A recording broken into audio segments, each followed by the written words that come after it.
Olá, pessoal.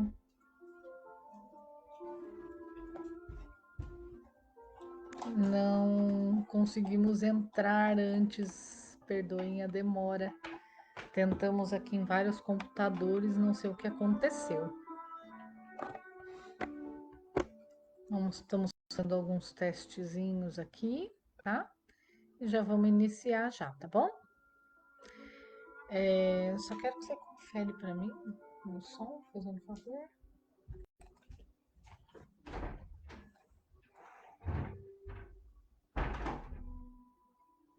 Olha, quase que não sai live hoje, hein, gente?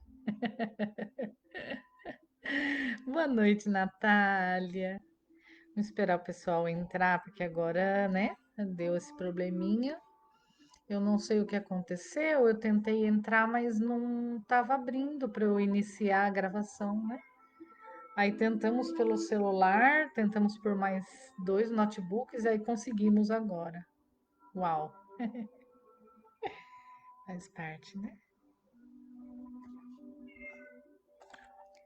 Deixa eu mandar mensagem aqui. Aqui entramos, vamos ver se está tudo certo com o som. Boa noite, Silmara. Se o som tiver alto, gente, da música, vocês me avisem, por favor, tá bom?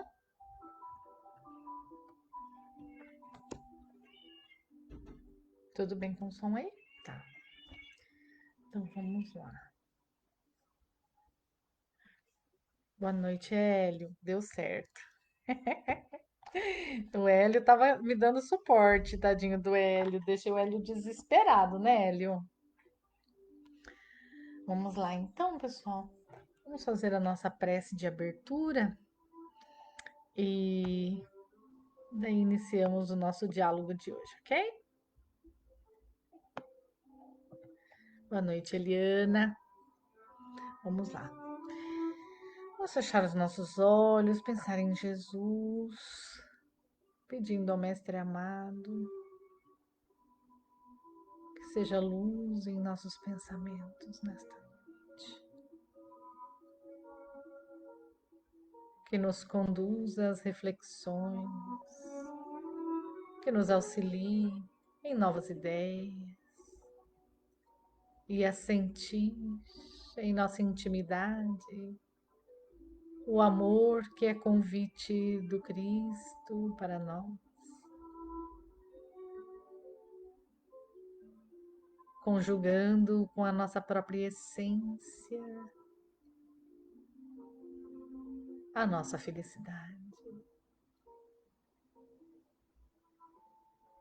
Pedimos aos bons espíritos aqui presentes que também nos orientem para que possamos encontrar nas reflexões de hoje os novos caminhos a seguir e o consolo ao nosso pequenino coração. Que assim seja.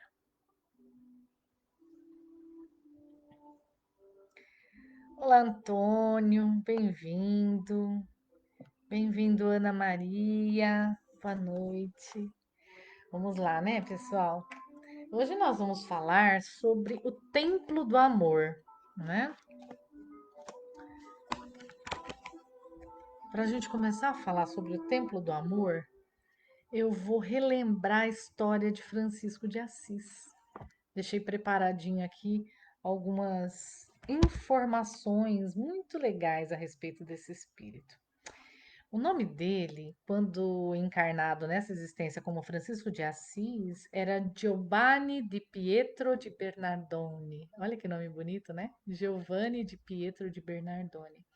Ele era filho de um rico casal, comerciante de tecidos, na cidade de Assis, que é na região central da Itália, né? Essa família fazia parte de uma nova classe social que é da Idade Média para o Renascimento, que era a burguesia, né?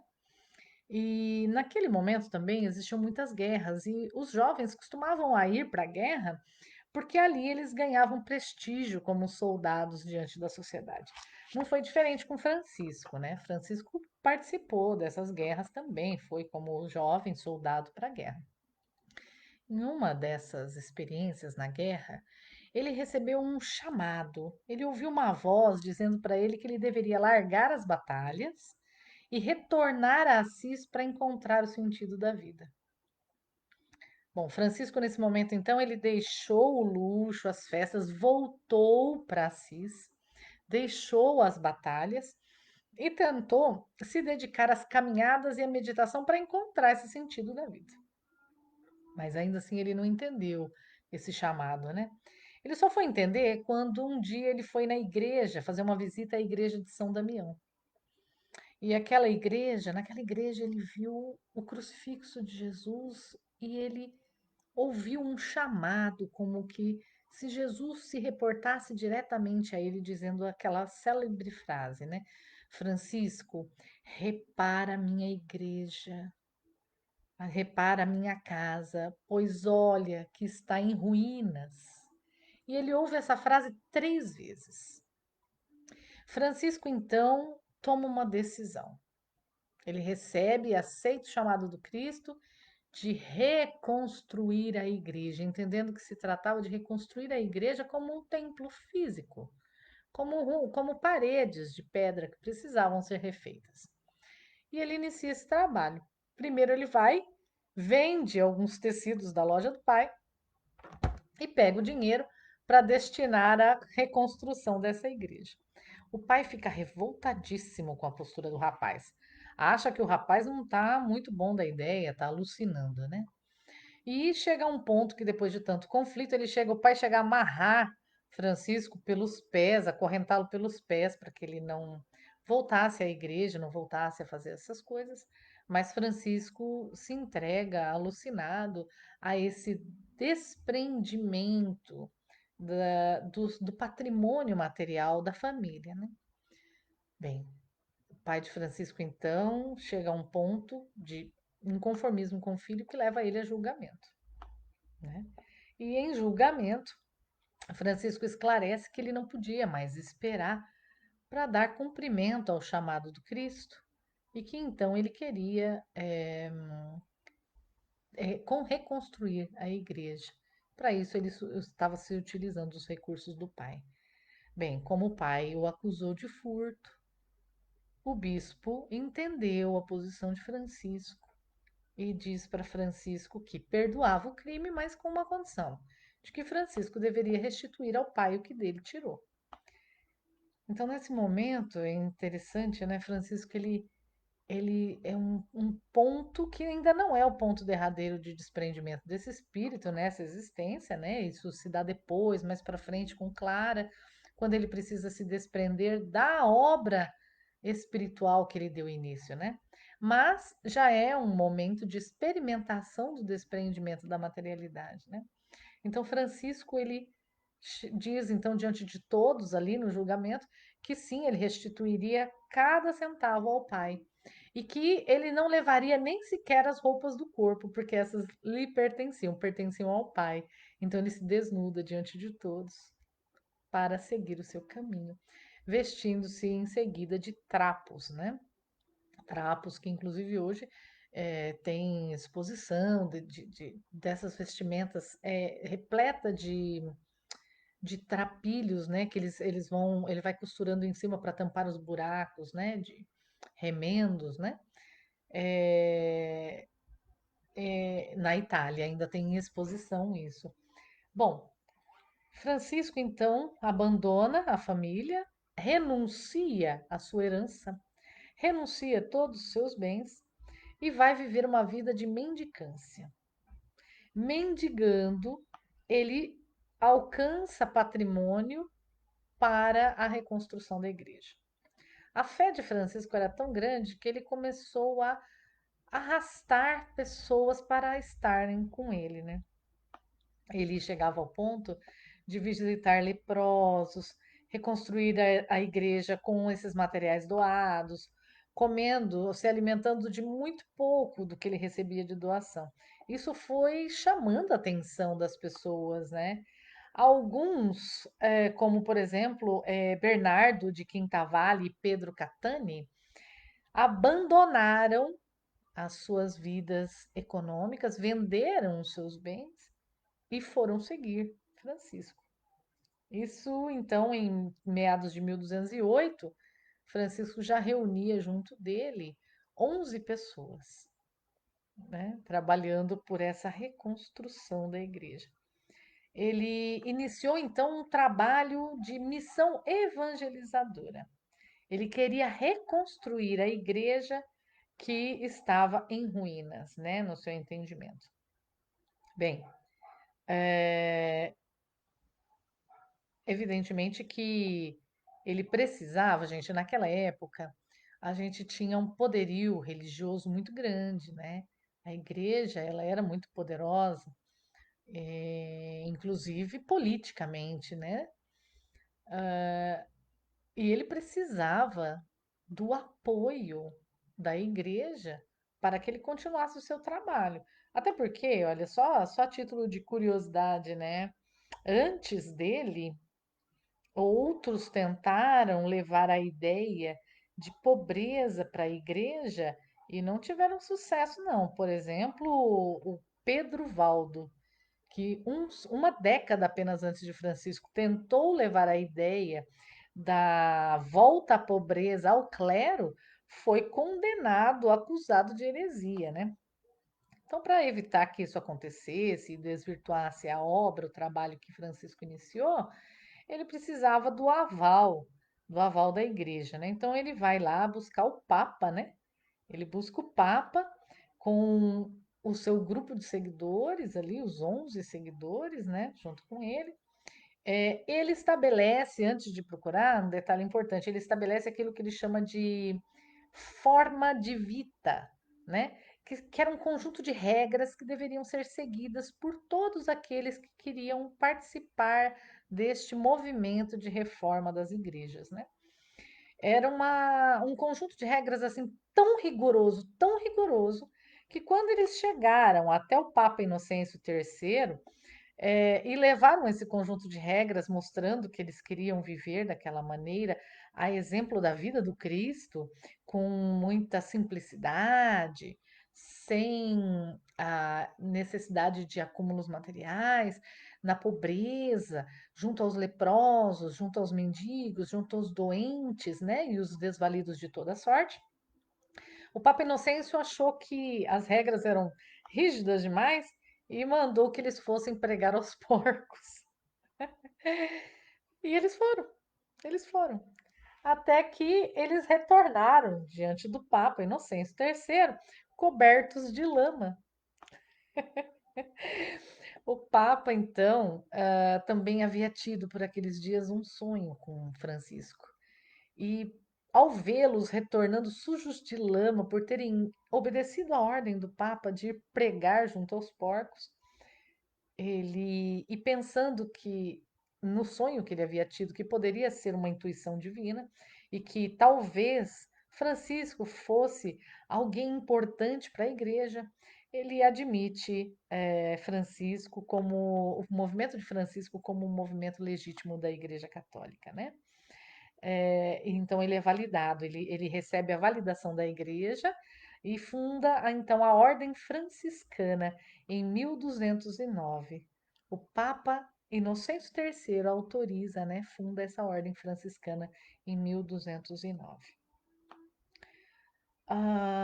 O Francisco de Assis, ele tem muitas dessas informações, ele mesmo escreveu, então a gente consegue ver muito a ligação dele com a igreja e com Jesus, a forma como ele sentia a vida espiritual. Mas o que chama atenção na vida de Francisco é que, tempos depois, reconstruindo a igreja física, ele se dá conta de que o templo divino que Jesus convidava ele a edificar não era de pedra. O templo para abrigar o amor que o Cristo convidava era a intimidade do ser, era o coração de cada um dos fiéis. Não era um templo de pedra. Eu quis trazer esse exemplo de Francisco para a gente fazer algumas reflexões agora na época de pandemia.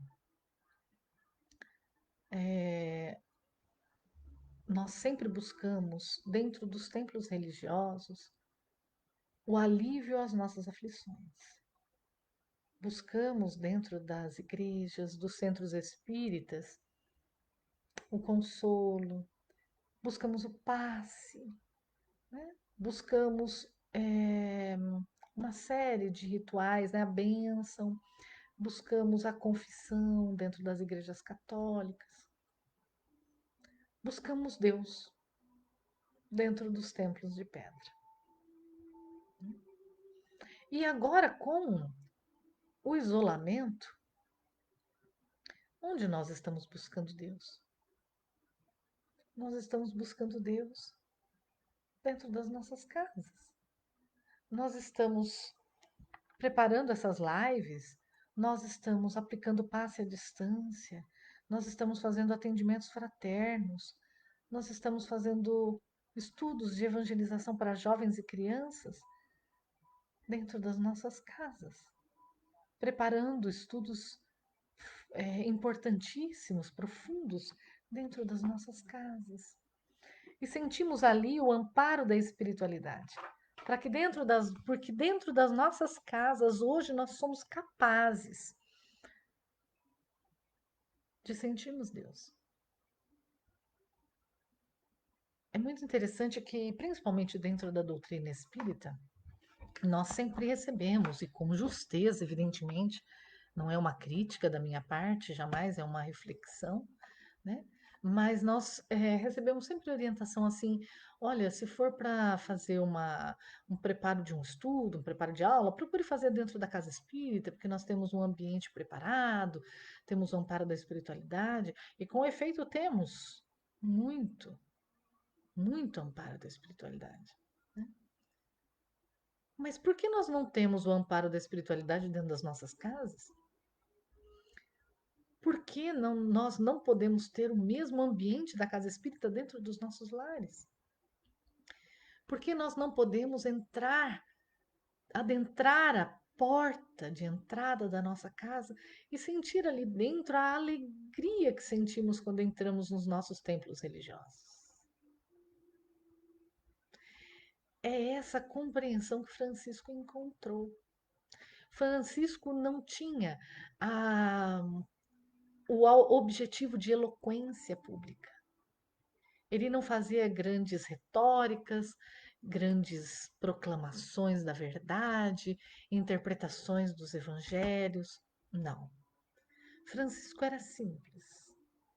E ao final da sua existência física, ele convidava a ordem franciscana, a todos os seus companheiros de jornada da ordem franciscana, a pregarem o evangelho em toda parte, às vezes por palavras, às vezes por palavras. Porque Francisco compreendeu que o evangelho precisa nascer em nós. O evangelho precisa vibrar em nós. O Cristo precisa criar morada dentro de nós. E quando nós abrimos a morada interna do coração para o Cristo, para a lei de amor, nesse momento, então, nós estamos aptos à verdade, à caridade, à sintonia com o alto, em qualquer lugar. Não é na igreja física, não são nos templos de pedra. O templo do amor é no coração do homem. É ali que vive e é ali que deve viver a exemplificação de amor. É por isso que Kardec, no Evangelho segundo o Espiritismo, ele nos traz a reflexão de que fora da caridade não há salvação, nos levando a compreender que tínhamos um equívoco anterior de interpretação da vontade de Deus quando dizíamos que fora da igreja não há salvação. Porque a igreja pressupõe, muitas vezes, rivalidade entre outras igrejas, entre outras conceituações. E mesmo se disséssemos, né, como traz Kardec, fora da verdade não há salvação, para cada religião, para cada dogma, cada uma dessas instituições acredita ser a portadora da máxima verdade. Estaremos de novo num conflito de relacionamentos. Então, fora da caridade não há salvação, porque a caridade é a experimentação do amor no relacionamento com o outro e que é possível em qualquer concepção religiosa ou filosófica. Até mesmo quem se diz ateu pode ser caridoso. No exercício de amar ao próximo, de compreender ao próximo. Lembrando, né, gente? A orientação do Espírito da Verdade no Livro dos Espíritos, quando ele se refere à caridade, é o tal BIP, né? O conhecido BIP, né? A abreviação de um conjuntinho de comandos ali que o Espírito da Verdade fala, que é B de benevolência, I de indulgência e P de perdão. Benevolência para com todos, indulgência para faltas alheias e perdão das ofensas. Isso é caridade como entendia Jesus, que o Espírito da Verdade nos traz. Né? É interessante que Kardec também traz no Livro dos Espíritos, que em algumas pessoas, e hoje eu posso refletir né, nessas observações dos tempos atuais, inclusive, que toda essa situação de isolamento, de pandemia nos tem conduzido a refletir, eu posso dizer que na grande maioria de nós, os laços da matéria são tão poderosos que não nos permitem ver o futuro, só nos permitem apreciar o momento atual.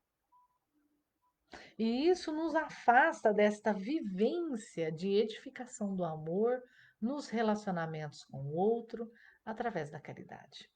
Porque nos coloca em antagonismo com os interesses das paixões. Quantas vezes nós deixamos de ter caridade na palavra porque precisamos, não abrimos mão de ter razão, não é mesmo?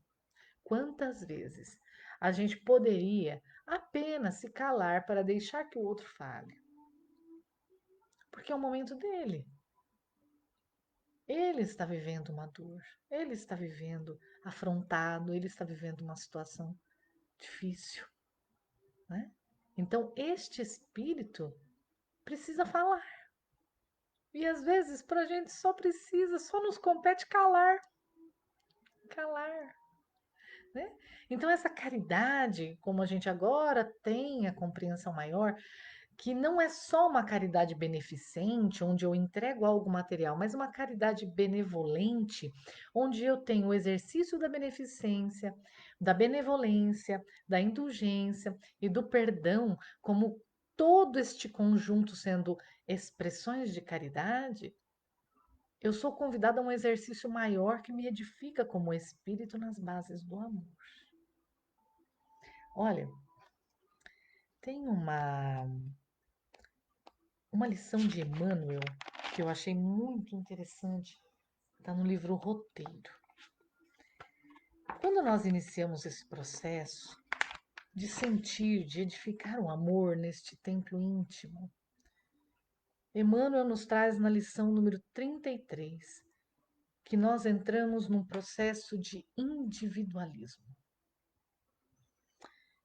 Ele traz que, diante dessa revelação nova, que dilata a nossa ideia quanto ao infinito, quanto às múltiplas experiências, quanto à ausência de morte para o espírito, que o espírito não morre, ele vivenciará sucessivamente até que um dia possa retratar a grandeza de Deus.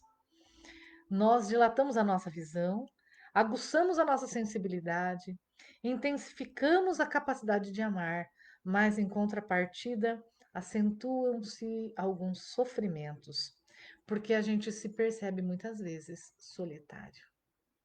Nós percebemos que muitas das nossas aspirações, dos nossos desejos, não encontram sintonia. Olha, meus amigos, eu tenho insistido, insistido muito de que nós precisamos pensar nas nossas palavras, que serão dirigidas aos nossos irmãos, na base do amor. Eu tenho visto ofensas nas redes públicas por divergências de opiniões,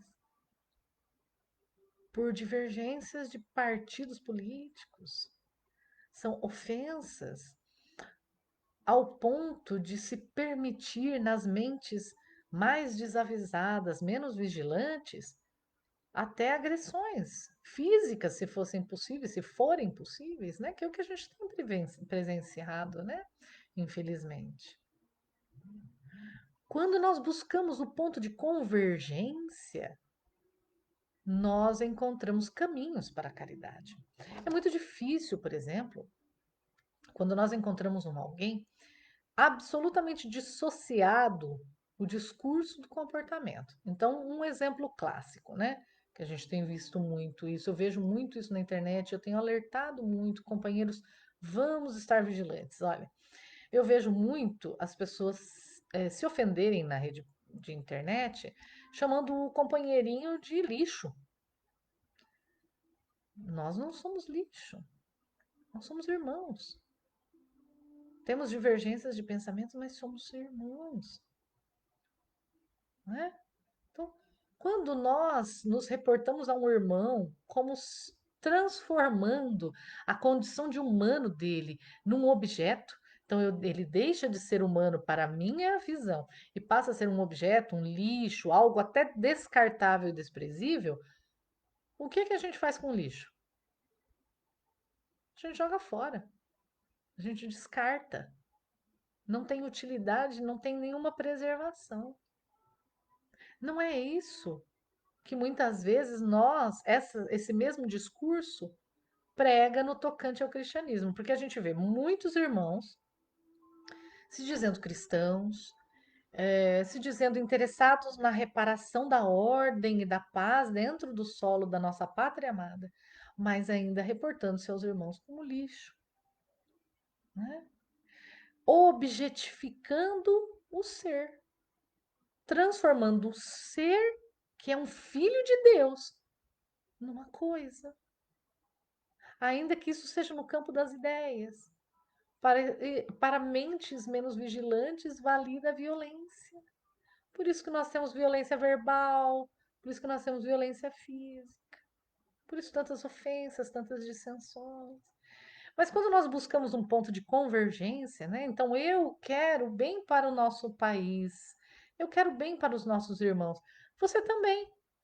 Nós só temos opiniões diferentes sobre que caminhos nós precisamos seguir para encontrar isso. Nós pacificamos o relacionamento. E o caminho para encontrar este bem, este mundo novo, não tem outro. É esse caminho da identificação, da edificação do amor dentro de nós, né? É esse caminho. E que muitas vezes nós ficamos daí nos sentindo solitários, porque nós percebemos que a nossa tentativa de pacificação não encontra eco na sociedade, no meio onde vivemos. Muitas vezes não encontra eco nem dentro da própria casa. Quantas vezes nós vivemos com irmãozinhos, filhos, esposo, esposa, pais, sogro, sogra, que não coadunam, que não comungam das mesmas ideias de edificação, de amor. Quantas vezes nós somos afrontados, somos taxados, às vezes de fanáticos, de perturbados, quando sentimos compaixão, quando propomos a paz, quando convidamos a novas reflexões, não é? E Emmanuel vem trazendo essa reflexão no livro O Roteiro, né? No livro Roteiro, é a lição número 33, que fala sobre individualismo. Ele vem trazendo esta ideia de que ninguém vive só, mas sempre chega um momento para a alma que é imprescindível saber lutar em solidão para viver o bem. Aí ele compara a semente, que curiosamente Lázaro, no Evangelho segundo o Espiritismo, na lição na lei de amor, também fala que o espírito é como um campo que precisa ser cultivado. Ele fala dos instintos, que são a bolota dos sentimentos, né? A semente dos sentimentos que precisa abandonar a crisálida para libertar-se dos instintos, né? Então, Emmanuel vem falando que é como a semente, que ela precisa ser depositada no solo escuro e úmido, solitária, para ali ela ir se libertando da sua crisálida e germinando lentamente no seu tempo, para abrir-se à luz em busca do alto. O amor é como essa semente. Amor não se ensina, não se prescreve só com teorias. Porque se fosse assim, nós já estaríamos nos amando intensamente. A quantidade de filosofias, teorias, conhecimentos que nós temos hoje no mundo de sobra, nós já seríamos a terra do amor, um paraíso terrestre, não é? Então, o amor não se constrói de convencimento. Amor demanda este isolamento no solo escuro das provações, das dificuldades, da compreensão de calar-se nos relacionamentos, para permitir que de nós surja as mais cariciosas e doces expressões deste sentimento, através do exercício da caridade nos relacionamentos. Não é algo que constrói sentimento, não se constrói através de raciocínios lógicos e coerentes. Sentimento precisa de experimentação, de vivência, né? E aí ele segue dizendo: esforço e melhoria da unidade para o progresso e sublimação do todo é uma lei. É da lei que a transformação do globo se dê pelo nascedouro do amor nos corações. O templo do amor é o coração do homem, é os nossos corações. Mas é interessante, pessoal, que eu queria trazer para vocês aí que cada um de nós é portador de uma missão, não é? Mas dentro desta missão, nós precisamos ter também compaixão e piedade de nós mesmos. Então, quanto tempo leva cada semente para germinar? Quando nós pegamos várias sementes e colocamos essas várias sementes dentro de um solo preparado, uma terra preparada, adubada, umedecida. Quando nós colocamos a semente nesse solo, todas germinam ao mesmo tempo? Podem observar. Outro dia eu tive uma experiência muito interessante. Eu planto uma horta aqui em casa, né? E eu sempre estou aproveitando os vasos, aproveitando a terra, e um dia eu encontrei sementes assim como bolotas grandes, assim, sementonas, né? E eu falei, nossa, mas que semente será que é essa? E eu coloquei numa terra adubada, num vaso, e esperei.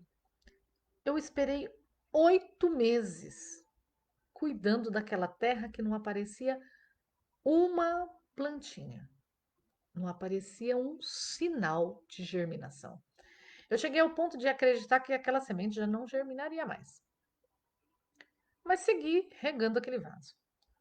Depois de 8 meses, apareceu a primeira pontinha da planta. E detalhe, eram 3 sementes. Apareceu a primeira pontinha. E ela começou a germinar e aquilo despertou curiosidade de todos aqui em casa, porque a gente ficava imaginando que planta seria, porque ela, muito jovem, não dava nem para saber que planta era. Se seria uma flor, se seria uma folhagem, que planta era aquela? Aí, curiosamente, essa planta começou a crescer e eu observei que não germinaram as 3 sementes ao mesmo tempo. Uma das sementes levou mais 30 dias para despontar da terra. E depois que elas cresceram, eu pude ver que se tratava de 3 sementes daquela planta, daquela folhagem chamada Comigo Ninguém Pode. Uma folhagem verde com pintinhas brancas, muito linda. Mas levou um tempo para que aquelas sementes germinassem, apesar do solo fértil.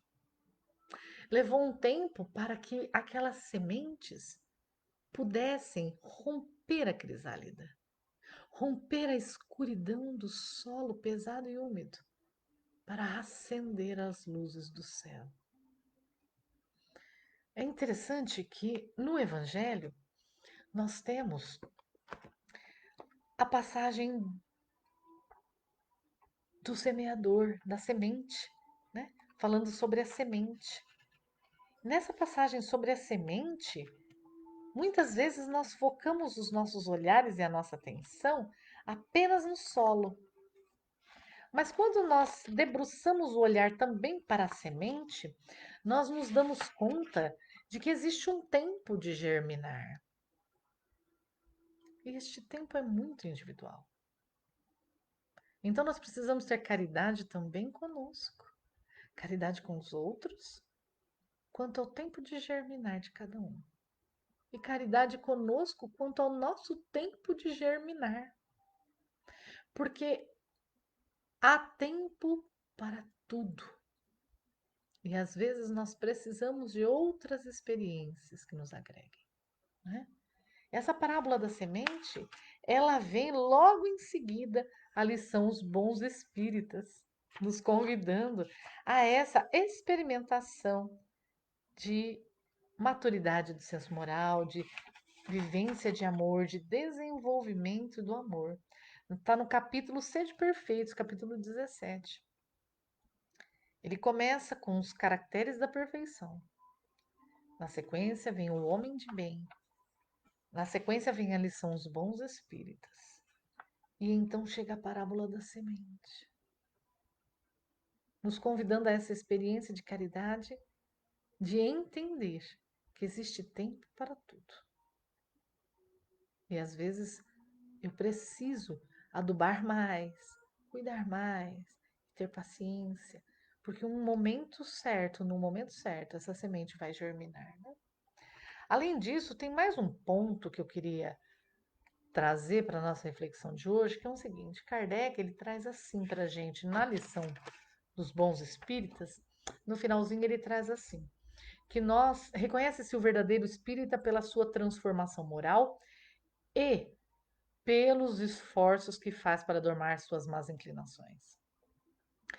Quando Kardec coloca ele está somando, né? Então, reconhece-se o bom espírita pela sua transformação moral, ou seja, pelas mudanças que fazemos nos nossos hábitos, pela mudança de pensamento, né? E pelo esforço em domar as más inclinações.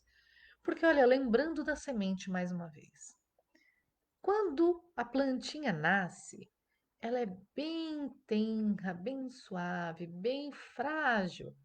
Se vier uma tempestade, um vento forte, uma chuva muito grande, uma umidade muito grande, ou qualquer esbarrãozinho, esse germinar está comprometido e ela precisa iniciar o processo de germinação de novo. A folhinha morre com facilidade, e inclusive a plantinha.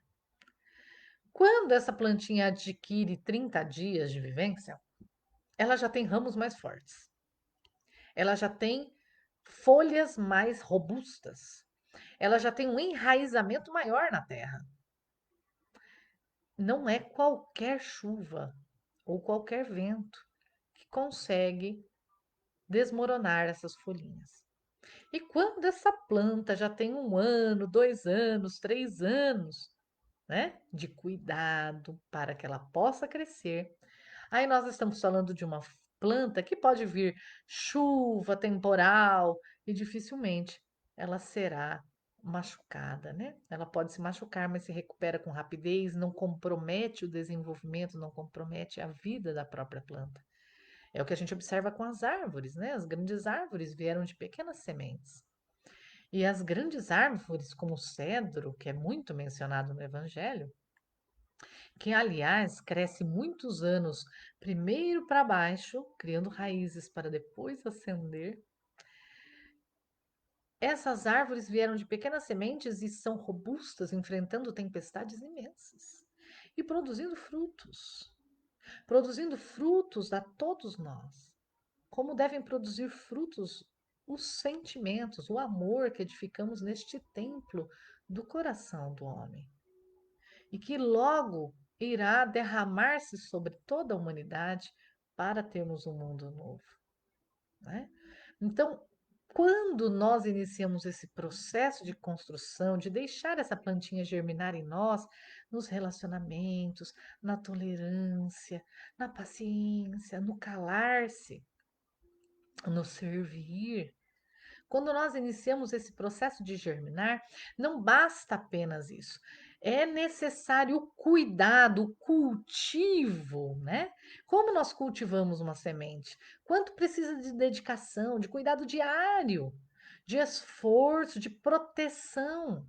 Quanto nós precisamos proteger essa plantinha tenra que está nascendo agora, para que ela se torne aquela grande árvore de prósperos frutos no futuro, né? Assim também é a planta dos nossos sentimentos, a planta do amor a germinar no coração do homem. Quando nós iniciamos esse cultivo, quando ela apresenta suas primeiras folhas, elas precisam ser cultivadas. E esse cultivo Kardec traz é domando as nossas más inclinações. Então, nós precisamos estar na vigilância constante. Vamos entrar muitas vezes na intolerância, na impaciência, no julgamento, mas quando nós estamos na vigilância dessas más inclinações, nós voltamos ao cultivo dessa semente do amor. Não é? Que lindo, né? E aí, nesse isolamento, né, a gente percebe que nós estamos isolados muitas vezes nos sentindo sós, mas não estamos sós. Porque nós percebemos que nós passamos daí a um processo de mudança, modificação do relacionamento. Eu não mais me relaciono com o outro para ser servida, mas eu me relaciono com o outro para servir. Eu deixo de enxergar o outro como objeto da satisfação das minhas necessidades e passo a enxergar o meu irmão como aquele a quem eu posso dar os frutos dos sentimentos que construí em mim. E é assim, nesse entendimento mais profundo, que Francisco de Assis traz a lição da vivência de amor através daquela prece de Francisco de Assis, né? A oração de Francisco de Assis, em que ele revela a grandeza do entendimento desse processo de germinação dos sentimentos, de templo do amor na morada do Espírito, não no templo de pedra, não nas igrejas de pedra, que são importantes, tá, pessoal? É isso que eu queria também trazer. Nós não podemos entender com isso de que nada nos serve, de que para nada nos servem os templos, não é isso. É importante que estejamos juntos em comunhão. Quantas vezes nós nos esquecemos de viver, né, aquilo que aprendemos dentro da nossa fé, e quando chegamos aos nossos templos, nos deparamos com experiências ou com reflexões que nos fazem retornar ao exercício deste domínio do eu. Quantas vezes, na experiência de convívio, na experiência do fazer ao lado de irmãos, dentro dos templos religiosos, nós construímos em nós de grão em grão a experiência dos sentimentos, né? Mas que a igreja saia dos templos de pedra e venha para a intimidade do ser, para o templo do coração. Que possamos tornar a nossa casa uma extensão da casa espírita, né? André Luiz se deu conta disso. No primeiro capítulo do livro Os Mensageiros, André Luiz traz essa reflexão quando ele diz que ele precisou entender, quando ele se deu conta que a esposa estava feliz no segundo matrimônio, ainda encarnada, ele se deu conta de que nada nem ninguém lhe pertencia, nem o corpo físico, nem a posição que ele detinha na Terra. E ele percebe que é um caminhar neste isolamento que Emmanuel fala. É um caminhar agora para servir, não para ser servido, né? E por que a nossa casa não pode ser este templo? Essa extensão da casa espírita, a extensão de nosso lar e de todas as outras colônias, né? Como a gente vê no livro Os Mensageiros, a história da dona Isabel, que viúva, mas ainda num trabalho no mundo espiritual com o esposo, torna a casa um posto avançado da colônia Nosso Lar, a casa física. Então, ela encarnada, o esposo desencarnado, e ambos permanecem em trabalho, e a santificação do ambiente doméstico é tão grande que ali é instalado posto de extensão de trabalho de nosso lar. Por que a nossa casa não pode ser? Porque não podemos ser nós a morada do mais puro, da mais pura religiosidade que buscamos nos templos religiosos, né? É ali que existe o trabalho a ser feito. E Francisco de Assis, nessa oração, que eu convido todos agora a fazermos para encerrar os nossos estudos de hoje, compreende bem, traz para nós uma prece, uma oração doce, mostrando que compreende bem que a igreja a ser edificada não era acumular e amontoar as pedras, mas era o coração. Senhor, fazei-me instrumento de vossa paz. Onde houver ódio, que eu leve o amor. Onde houver ofensa, que eu leve o perdão. Onde houver discórdia, que eu leve a união. Onde houver dúvida, que eu leve a fé. Onde houver erro, que eu leve a verdade. Onde houver desespero, que eu leve a esperança. Onde houver tristeza, que eu leve a alegria. Onde houver trevas, que eu leve a luz. Ó Mestre, fazei que eu procure mais consolar que ser consolado, compreender que ser compreendido, amar que ser amado. Pois é dando que se recebe, é perdoando que se é perdoado, e é morrendo que se vive para a vida eterna. Que Jesus nos abençoe e nos auxilie a sentir que o Cristo nasce em nós, nas fibras mais profundas do nosso coração, porque a terra se tornará um campo elíseo quando nós formos o templo do amor. Vamos à nossa prece. Querido Jesus, sabemos, Senhor, o quão pequeninos ainda somos. Pequenas sementes germinam em nosso coração. Já rompem lentamente a crisálida dos instintos e buscam acender as luzes dos céus em busca do Pai. Sabemos, Senhor Jesus, que ainda são flores muito tenras, pequeninas, jovenzinhas, e que precisamos de vigilância constante, como se cultiva o campo, para que um dia esta pequena planta se espalhem frutos de amor por toda a terra. Ajuda-nos, Senhor Jesus, nesta vigilância, neste cuidado. Ajuda-nos a sermos bons espíritas, bons cristãos. Ajuda-nos, suprindo-nos as fragilidades e alertando-nos nos momentos derradeiros de tentação. Concede-nos, Senhor, a graça de nos orientar para que possamos fazer, cumprir diligenciosamente com o que o Pai espera de cada um de nós, da nossa missão.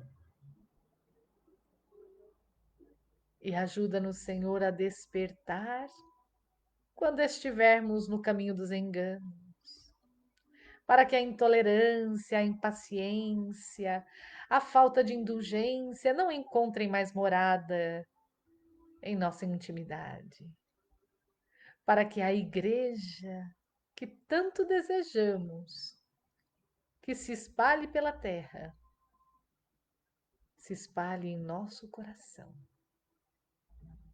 e nós, por nossa vez, possamos pregar o Evangelho, não mais por palavras,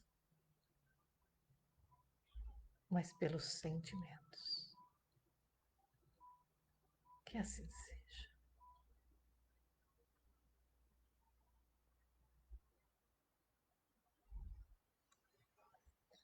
Muito obrigada, pessoal. Obrigada pela oportunidade. Obrigada pela paciência que atrasamos aí em razão das dificuldades técnicas. Obrigada a todos. Um grande abraço. Fiquem com Deus, na paz de Jesus. Até breve, pessoal. Tchau.